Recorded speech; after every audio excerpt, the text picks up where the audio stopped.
During the process of looking for a home, it's highly likely that you will run into a home with a solar power panel system. Now, these contracts can get pretty complicated, so I'm gonna go over the 3 types of ways that you can take possession of a home when it includes a solar panel system.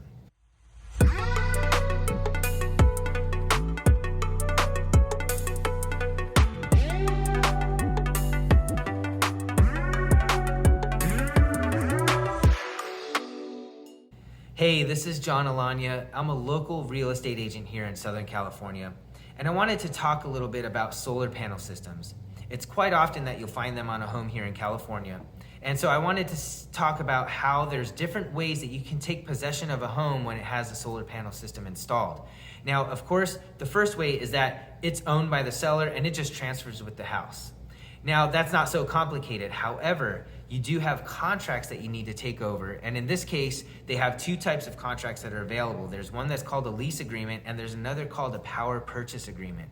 So the lease is exactly as it sounds. It's a rental, basically, of these solar panels.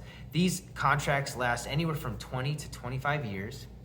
And essentially, it'll have a fixed payment, and it may even go up every year. So you have to look at the contract to see what it has.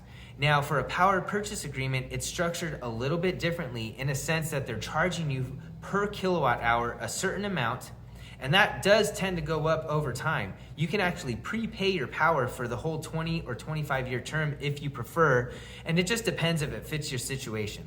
So anyways, the positives about leasing or power purchase agreement is that it's owned by the solar company that's monitoring your system, and they have a vested interest in making sure that it's producing at whatever they specified it should produce as you go through that contract. So if you have problems with it, they are gonna potentially take care of any issues with it, as opposed to if you owned it, you own those problems as well.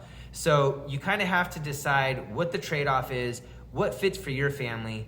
Not every contract's gonna work for everybody. And even owning the system may not work for everybody. It just depends on your certain scenario, how many people in your family, how much electricity you use.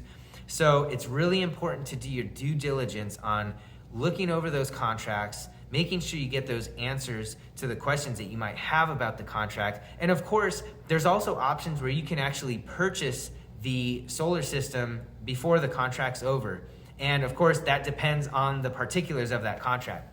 So if you have any questions, feel free to reach out to me. I'd love to help. I hope this video is informational for you as you go on your search for your home. My phone number is 909-821-2781.